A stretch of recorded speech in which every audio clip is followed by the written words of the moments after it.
Hey everyone, before we get started, take a second to like and subscribe to the show. It's the best way to help us share great information with more people. Thank you.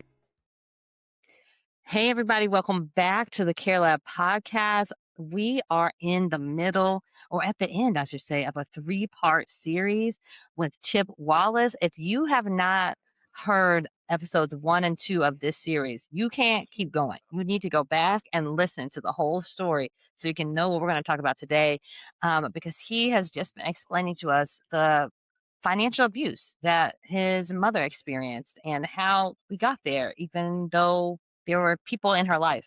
And so today we're going to start where we ended in our last episode. And I want to ask, like, when we get to 2022, and what do you take from all of this? Because you gave us the details of the story, but I'm assuming that some of those details you didn't know in real time.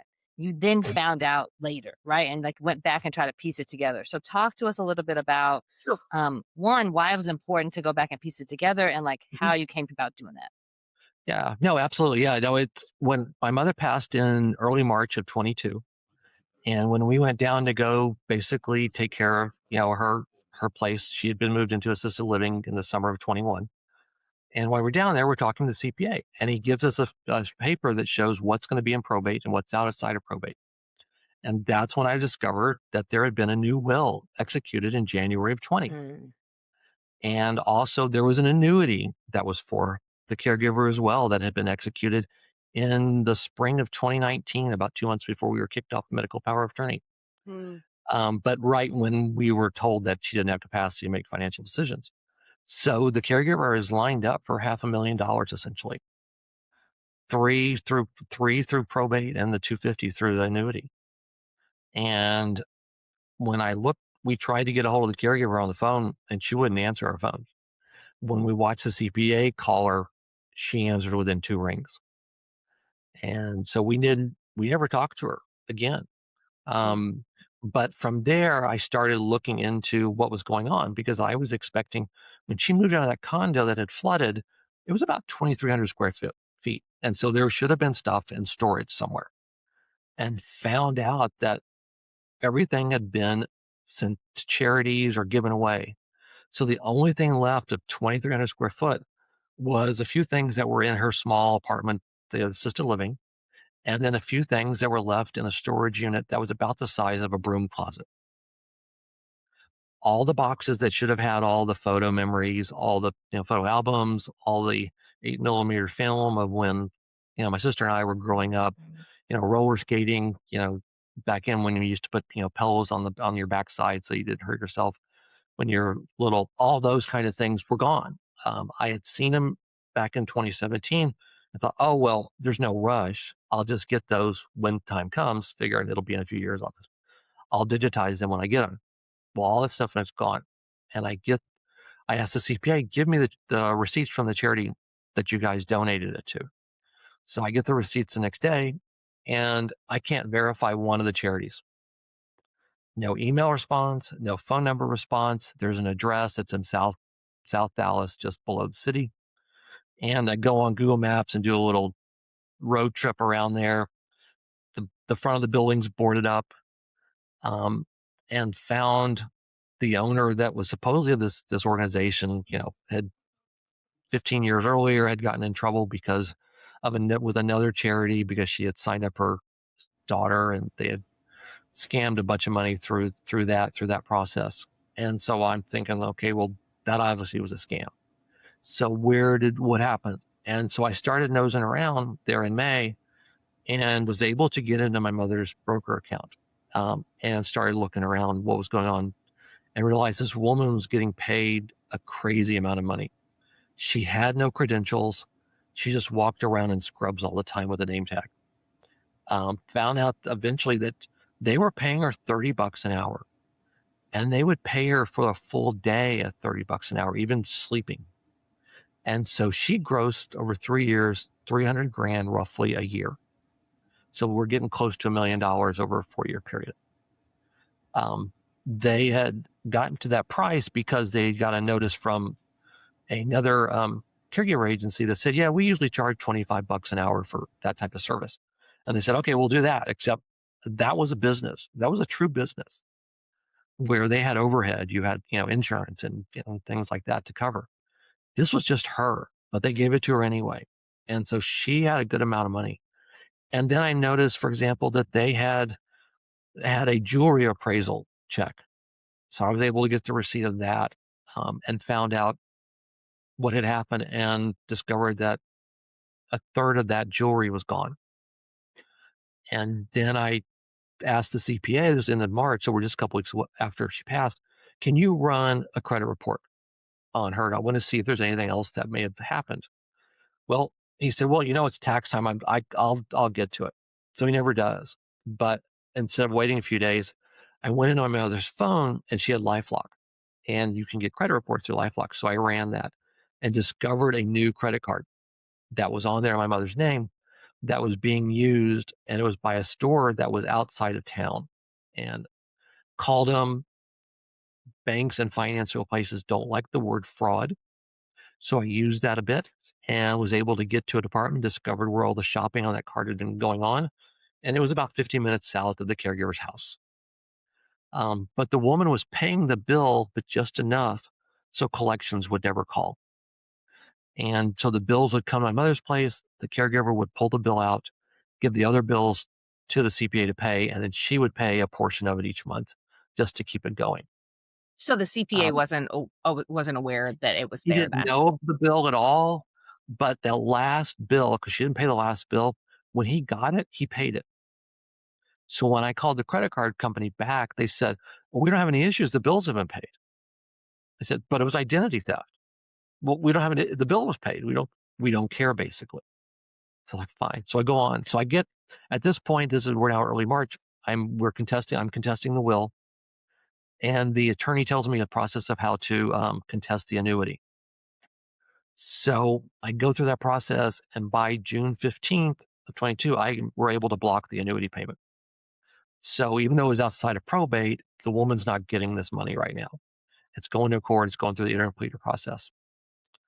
What I didn't know until July is 7 days later, the woman died, the caregiver. What? Yeah. That's a twist I wasn't expecting. Same. So the caregiver, and I found this out through getting into her Yahoo account. I was able to get 6,000 emails from her Yahoo account about 2 years later. Because of COVID, the probate court was backed up by about a year. Mm. And if it hadn't have been backed up, I wouldn't have found all this other information that I found over the next year and a half or so. But I was got her emails because one of the therapists was emailing her directly to talk about treatment. Well, I'm sorry, that's a HIPAA problem. And you're using Yahoo. Now we got a second HIPAA problem. So that was our approach. And so we were able to get her email based on keywords. And that's where I got 6,000. And it went all the way back to 2009. So it was before my mother's time. And that's when I found out about the prior victim. So in 2009. Wait. So you're in the caregiver's email. I thought, for some reason, I thought that you had been in your mom's email, but you actually got into the caregiver's email. I got into the caregiver's email based on about 20 keywords, phrases. And so I got those, they sent the attorney for the caregiver's estate, sent her account link to a third-party group that would pull the emails based on the keywords we used. And so I got those, went through it, and quickly found the prior incident where she had been working for a senior source group, and they fired her because of inappropriate use of client data. And so that's in January. And so she writes a response letter, which was in their email. And in it, she brags about having a relationship with the client. We have more than just a working relationship, she brags. She goes back after that, so that's January of 2009, and starts working for the guy directly.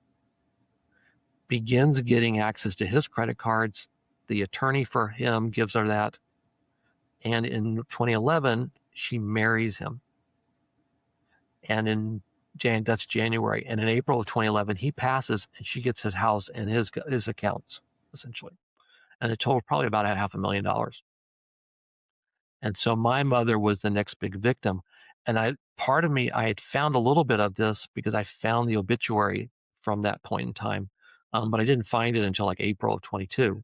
And so that's when I had an idea something else was going on. Okay. Okay. You have done a lot of sleuthing here. Uh, did you ever, though, like, as part of this process, did you contact the authorities? Did you call the police? And if you did, what could they or couldn't they do? That's the fun part. Because I was not the power of attorney for my mother, the CPA was, and he believed nothing really wrong was going on. I didn't have the authority to press charges because I was a third party, essentially, even though it was my mother. So all I could do was file like a loss report on that jewelry, for example. But I had no other information that we could pursue. I didn't. And then at the time, I wasn't aware of the elder abuse department in the DA's office, for example. And as this was going on back in 2019, we weren't aware that for adult protective services, you don't have to prove it. You just have to think something maybe is going on. Yeah, you and can so just we call didn't and say we understand think that at something is all. wrong. Yeah. Right. And so we didn't understand. Now, adult protective services had visited them based on another issue they had called that had come in. And it was interesting. There were 4 banks involved. 2 of the banks called protective services and 2 of them didn't. But all 4 had reasons to do it. So that was one thing that came up that was kind of interesting. So if you think all your banks are protecting you, you might want to double check. What do you feel like is like the takeaway that people should have having heard your experience, and like why was it important to write the book, and also like what should people know? Well, one of the things it just made me mad because I was like, this is nuts, because how did you let this happen? You had these people watching, and essentially it's long distance. So the first thing was, when you have somebody, a relative that's and they need care, you need to be the one to hire them. Don't let the person who needs the care be the one that's hiring them. Because if you do, you can't fire them.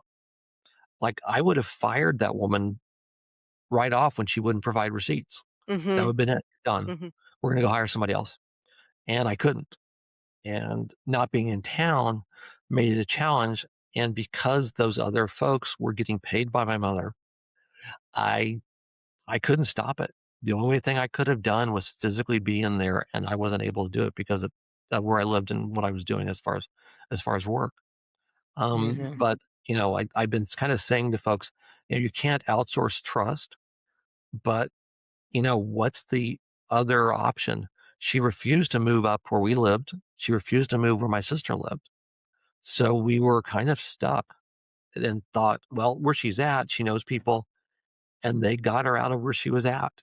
And it just got, kind of went radio silent, even though we would talk to her randomly. But no, it's hard, and there's not an easy answer. The best thing is to have conversations beforehand. Before, I had talked to her about going to assisted living in early 2018. She went to her friend's place, the one that she put on the medical power of attorney, and said, here's 2-bedroom apartment, enough room for you. And we got back after looking at it, and she's like, well, what here can I take with me? And I said, you can't take the stuff in this room. So there's not enough space. And she was like, then I just won't leave. I'll just stay here, which is what we'd always thought would happen. But they got her out, and eventually the caregiver put her in assisted living in the summer of 21. Well, this is a pretty crazy story. If people want to, and of course, this has been, we've really probably only scratched the surface during the course of the series. If people want to hear the whole story, read the whole book, what is the name of your book and where can they find that? So it's The Caregiver's Game. It's on Amazon and Barnes & Noble. Also, the website is The Caregiver's Game. There's some more information there, some other links you can look at. But that's the main piece. I've got it out there. Folks are looking at it, and the response has been really, really, really positive. It's everywhere from, that caregiver is really, really evil to, I can't believe all the things they did. When you look at what's in there, I've got stories in there of, a second doctor's note, which allowed the second will to be done. and how the attorney researched adult protective service, not protective services, I'm sorry, financial exploitation, but still did it anyway. And it's just nuts. Everything you would think could go wrong did as far as protecting. Did. Mhm. Well, I think I can speak for both Brandy and I when we say, like, we're so sorry that this happened. Yeah. We also Thank you. recognize, though, that this is unfortunately something that can and does happen to vulnerable populations on a regular basis, that financial exploitation is a real problem amongst our elderly. I guarantee you there are people listening to this right now who have their own incredibly um, difficult and complicated stories of financial exploitation amongst their loved ones. Um, Thank you so much for being on and sharing this story and sharing your experience with everyone to help make more people aware of the fact that this is a both a crime and a real problem. Thank you so much for being on this special series on financial exploitation for Care Lab. We appreciate you being here, Chip. Oh, thank you very much. If you made it to the And if end, you if you made it to the end of this episode, please make sure, first of all, that you listen to the other episodes in this series. And second of all, make sure to like, follow, subscribe, and share this so that you can get the most up-to-date information about when we drop our next episode right here on Care Lab. We'll see you back here next time. Bye. Bye, everybody.